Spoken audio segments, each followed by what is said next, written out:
sábado, dia 21 de junho de 2025. Sejam todos muito bem-vindos, meus amigos, a mais um vídeo do canal Terra Brasilis News. Tudo bem com vocês? Espero que sim, claro. Estamos aqui de volta, vamos conversar um pouquinho. Não existem muitas notícias diferentes, até porque quando não tem uma política frequente lá em Brasília, quando os nossos parlamentares não estão presentes em Brasília, coisa que é muito comum, né? Some muito as notícias, e a maioria das vezes são notícias fabricadas, notícias de fora, que isso tem bastante, né? Mas a gente sempre dá um jeitinho de trazer alguma coisa de novidade. E a novidade hoje é que o nosso presidente Jair Bolsonaro passou pela manhã no hospital do Distrito Federal, o Hospital Star, né? Lá em Brasília, e passou por uma bateria de exames com a supervisão do médico Cláudio Berolini, que acompanha o caso, né? E os resultados indicaram um quadro de pneumonia viral. Ora, ele realizou esses exames, tirou uma tomografia de tórax, do abdômen, e isso porque, como vocês sabem, sentiu aí uma indisposição estomacal, mal-estar, enfim. Ele provavelmente teve um quadro de pneumonia viral. Estava com muita tosse na semana passada, disse o médico. Vamos dar uns dias de antibiótico para ele tomar.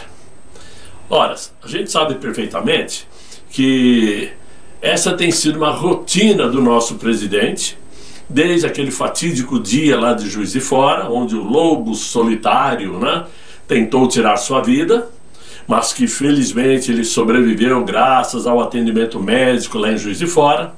Mas as sequelas ficaram, né? De lá para cá, evidentemente, sua decadência física tem sido frequente e visível. Basta olharmos fotos de 2 anos atrás, por exemplo, e as fotos atuais, para perceber o quanto que o Jair Bolsonaro emagreceu, ficou mais pálido, ficou com uma aparência mais cansada, e mesmo assim continua firme e forte na sua luta de trazer a verdade para o Brasil. Que verdade é esta? A verdade de que o Brasil, que já foi tão próspero, já foi tão feliz, e quando eu falo de país feliz é porque as pessoas viviam com sorrisos nos rostos, né? Ou seja, eu ia falar na cara, mas cara não é adequado, né? Mas as pessoas sorriam, as pessoas demonstravam alegria, porque bem ou mal todos tinham chances, todos tinham uma prosperidade mínima que fosse, mas todos saíam, todos passeavam, comiam fora, iam a restaurantes, andavam nas ruas tranquilos, né? E isto tudo foi perdido. Coincidência ou não, foi perdido nos governos civis, né? Até o último ano do governo militar, o Brasil tinha sim segurança, tinha prosperidade, tinha emprego, comida era barata. E coincidência ou não, depois que entrou o primeiro presidente de governo civil, a coisa começou a decair numa velocidade extrema.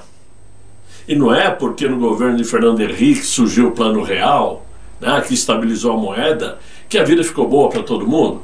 Não. Estabilizou a moeda, mas a corrupção já estava comendo solta, a segurança já estava indo para o vinagre, principalmente depois que começaram a fazer uma, digamos, perseguição massiva contra as próprias polícias militares, principalmente aqui em São Paulo, onde a rota comia solto, não dava recado, né? Ou seja, as coisas começaram a entrar em decadência até chegarmos no ponto de hoje.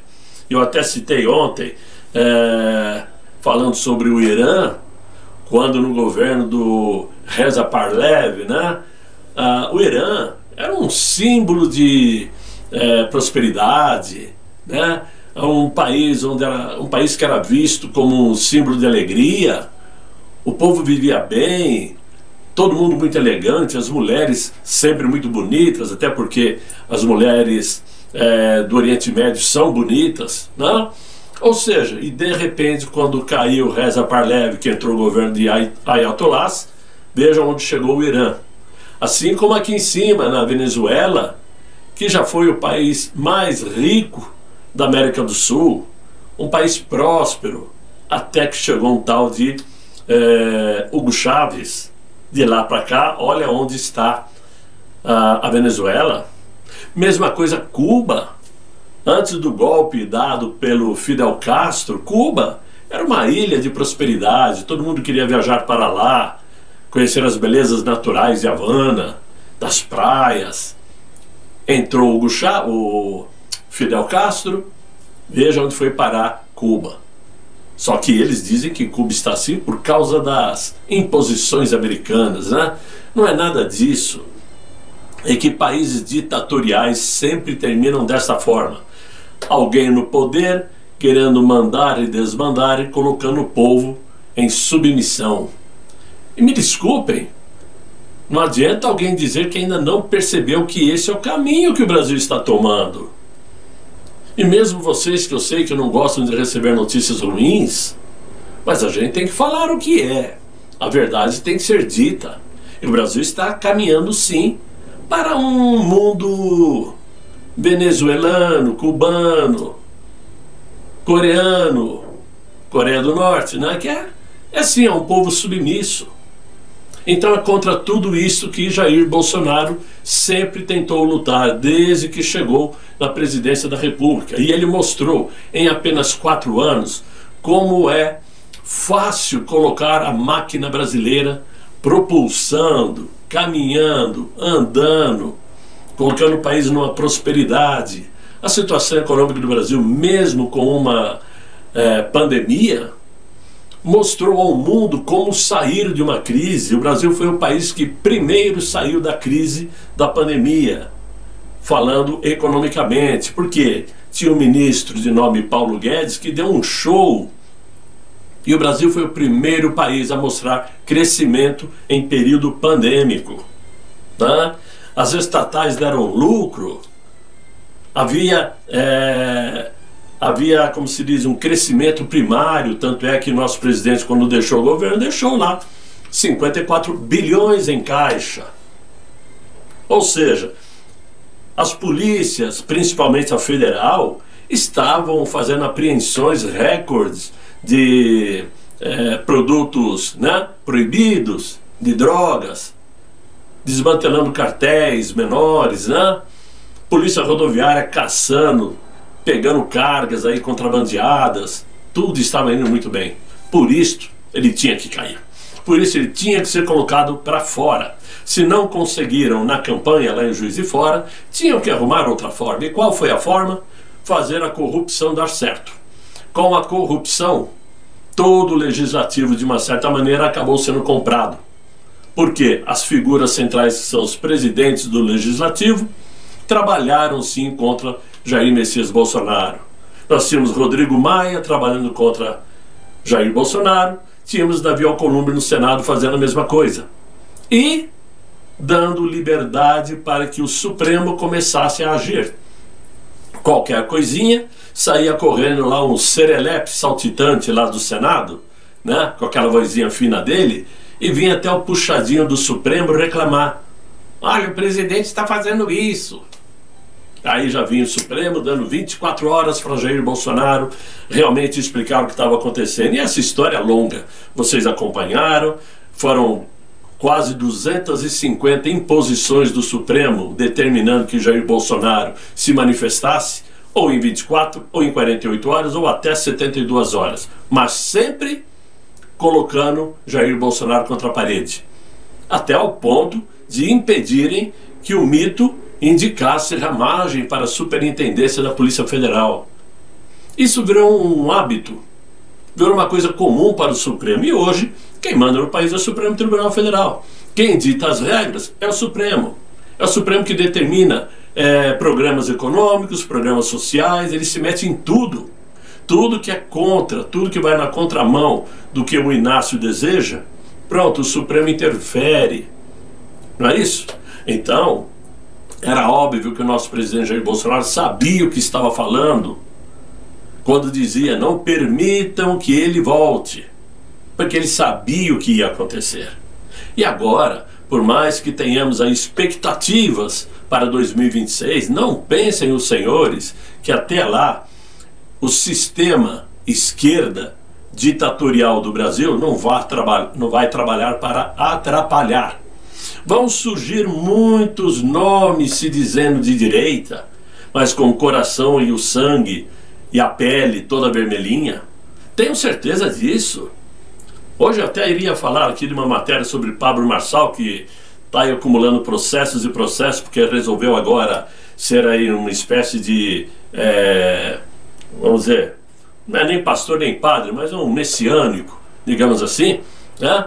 Tentando vender tratamentos para as pessoas evoluírem, enfim, um tal de um programa módulo IP, que talvez eu venha falar com vocês depois, mas esse era o tipo de pessoas que muitos influenciadores estavam apoiando aqui em São Paulo para torná-lo prefeito. Influenciadores que sempre se disseram bolsonaristas e que ainda hoje, né, procuram sempre tirar Jair Bolsonaro de fora e ficam diariamente queimando, tentando queimar a imagem de Tarcísio de Freitas, porque não é o candidato que agrada a eles. E eu volto a falar aqui, existe um sistema dentro dos conservadores também. Existem aqueles que querem ser chamados de direita sem Jair Bolsonaro, como foi na época da Lava Jato com o senhor Deltan Dallagnol, que hoje fala bonito nas redes sociais, defende o Bolsonaro. Mas naquela época ele dizia naquelas gravações lá da Vaza Jato que queria alavancar a direita sem o Bozo. Vocês se lembram disso, né? Ele e o seu parceiro Sérgio Moro, que dispensa comentários porque é o maior em cima do muro que existe, né?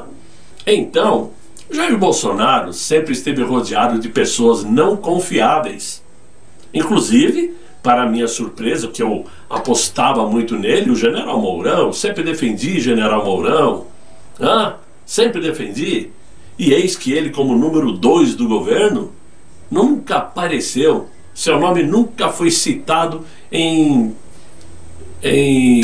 investigação alguma da Polícia Federal. É limpo.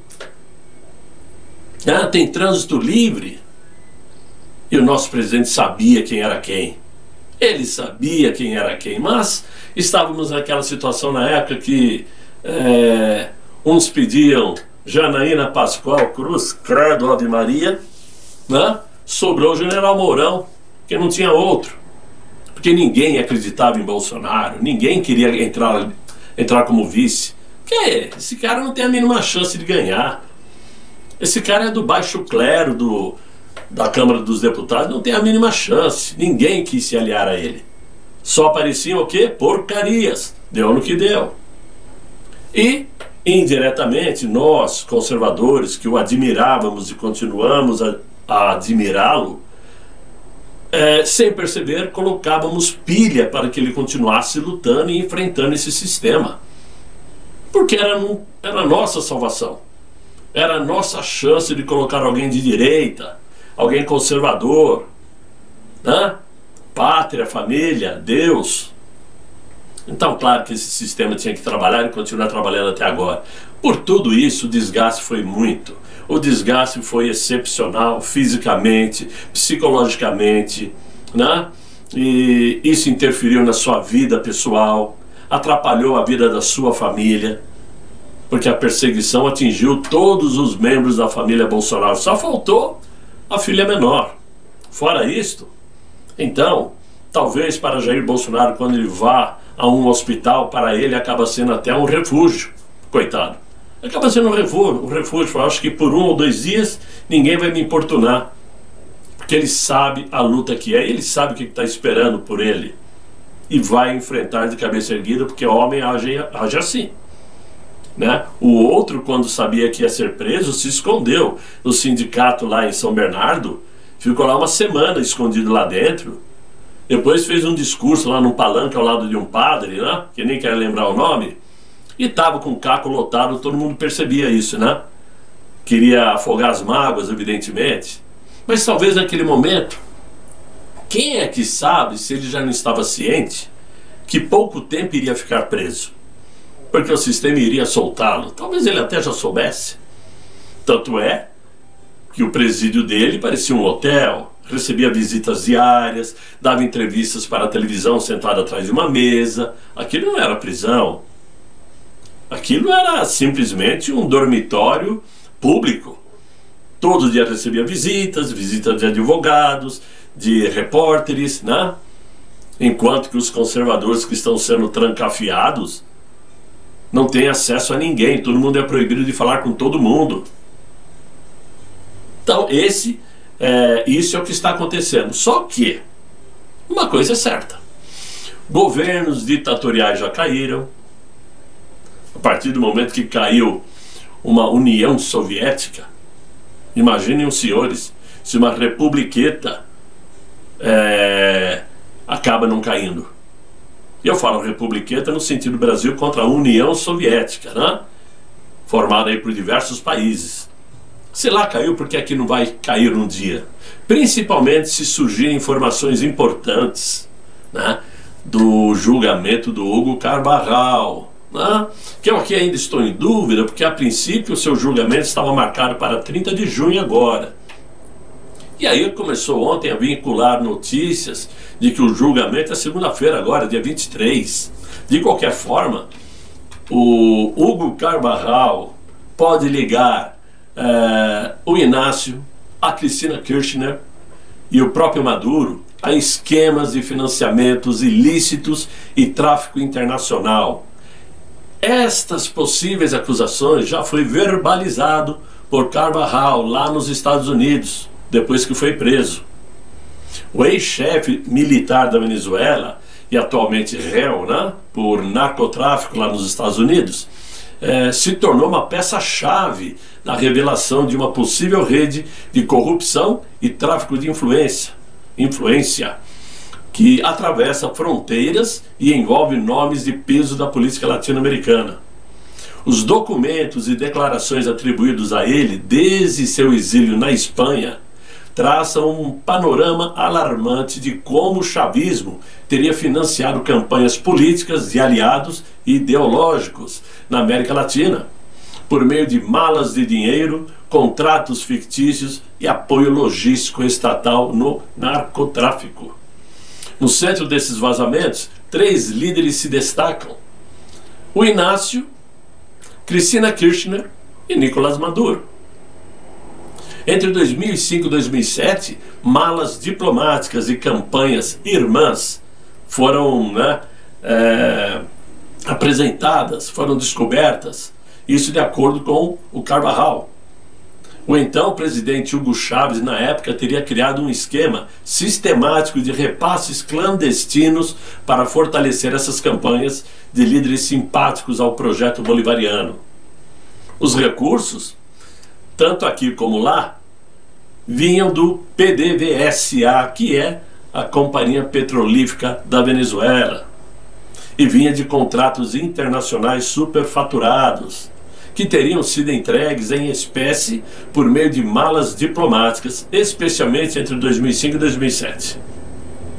Segundo esses documentos apresentados, em 2006, malas recheadas de dólares teriam sido enviadas ao Brasil através da embaixada venezuelana para apoiar a campanha de reeleição do então presidente Inácio. Na Argentina, os benefícios seriam Néstor e Cristina Kirchner, que teriam recebido valores clandestinos diretamente de Caracas. O episódio mais emblemático foi o famoso caso da mala, ocorrido em 2007, quando agentes alfandegários apreenderam 800 mil dólares em dinheiro vivo no aeroporto de Buenos Aires, declarados por um empresário como ajuda de campanha vindo da Venezuela. As operações teriam sido coordenadas pela tal Tarek El Aissami, que era ex-vice-presidente venezuelano, com suporte de inteligência cubana. Entre 2010 e 2013, Maduro assumiu o comando do cartel, após aí a morte do Chávez, né? E ele teria assumido não apenas o poder político, mas também o controle operacional da aliança entre o Estado venezuelano e o cartel de Los Solis. Uns falam Los Solis, né? Organização esta acusada de comandar rotas internacionais de tráfico né, com envolvimento direto das Forças Armadas venezuelanas.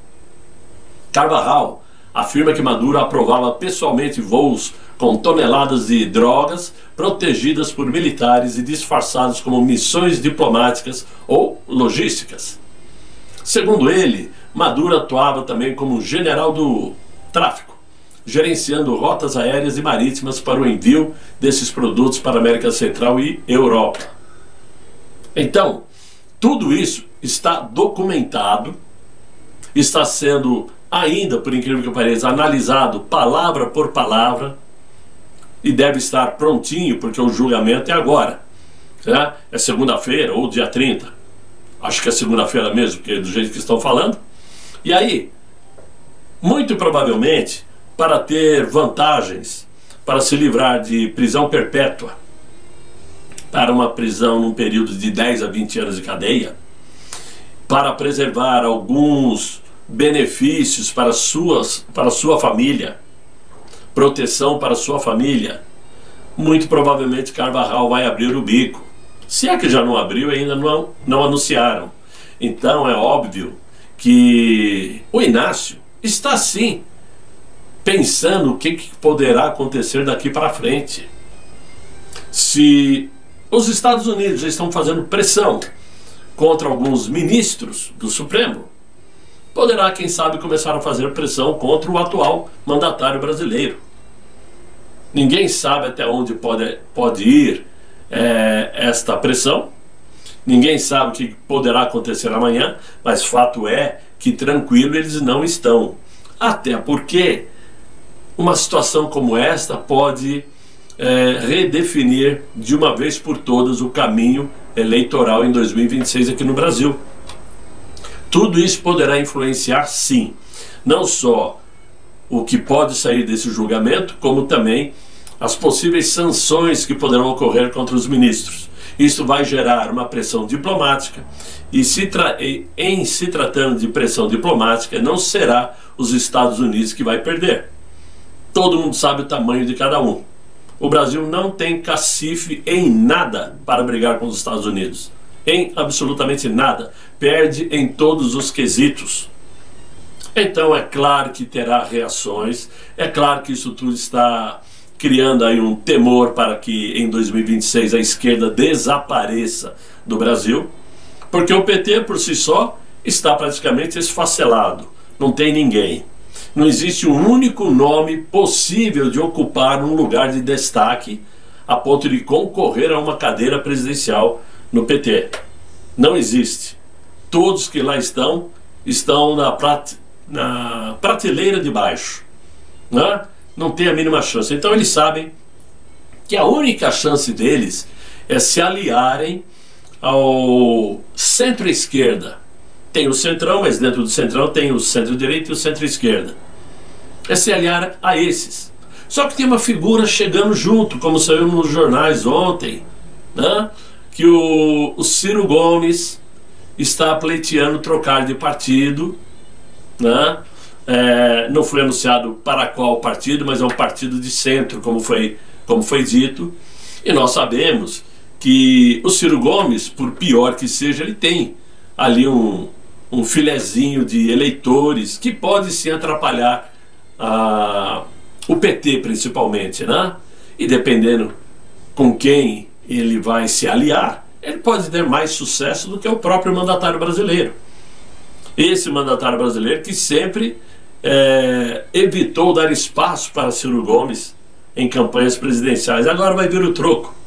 Agora nós, felizmente, temos muitos nomes para competir. Muitos nomes. Claro que o principal ainda é Jair Messias Bolsonaro, e que por isso nós pedimos a Deus para que ele mantenha a sua saúde em dia, para que ele se cuide e para que ele se livre do mal que está por vir para ele, que ele consiga escapar. Daí a importância de escolher como candidato, caso ele seja preso, como deseja a esquerda, um candidato que com certeza terá como primeira opção dar uma anistia não só para ele, como para todos os outros que estão presos.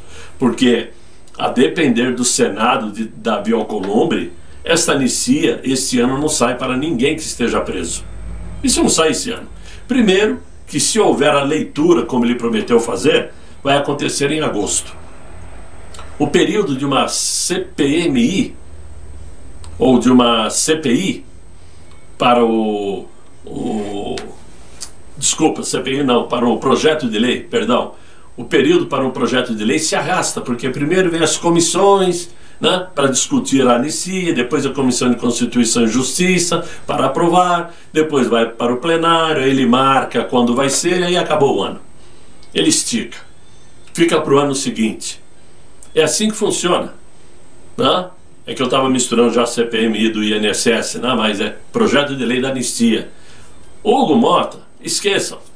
Esse vai enrolar, esticar e não vai se meter em encrenca porque ele tem não só o rabo, mas o corpo todo preso lá no Supremo.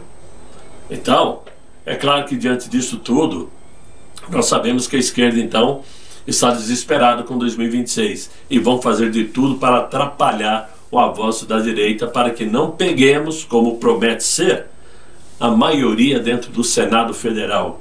E com maioria lá dentro, nossas chances aumentam e muito.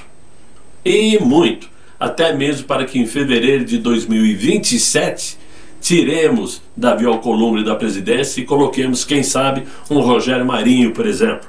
E também na Câmara, tirar o Hugo Mota e colocar um outro candidato que seja realmente conservador de direita. De direita, e não de direita, né? Que fica apoiando o Pablo Marçal. Fiquem de olho, não se deixem levar por propaganda mentirosa. Quem já apontou o dedo claramente contra Jair Bolsonaro e hoje fica dando uma de conservador, querendo defendê-lo, defende ele agora porque estão visando 2026 também, tomem cuidado. Eu sei que muita gente cai de pau nos meus comentários quando eu falo isso, né? Mas a verdade tem que ser dita. A menos que todo mundo tenha memória curta. Eu duvido que vocês que me acompanham tenham memória curta, porque eu sei que vocês são bem informados, vocês acompanham outros canais. Então, é isso que nós temos para o momento e é o que eu tinha para trazer para vocês no vídeo de hoje. Eu espero que vocês tenham gostado. E se gostaram, como sempre eu digo, né, deixa aí o like. Se não gostou, não tem problema, não fiquem chateados, né? E se quiser fazer um comentário contrário ao que eu disse, pode fazer sem problema, só não apelem, né? Não chutem o balde, porque aí a faca vem mesmo, tiro do canal, ok? Mas por hoje é o que eu tinha para vocês, espero que vocês tenham gostado. Se gostaram, deixem aí os likes, se inscrevam no canal, chamem seus amigos para me acompanhar. E eu espero voltar amanhã com um novo vídeo, se Deus quiser. Ele há de querer. Fiquem bem, fiquem com Deus. Tchau, tchau.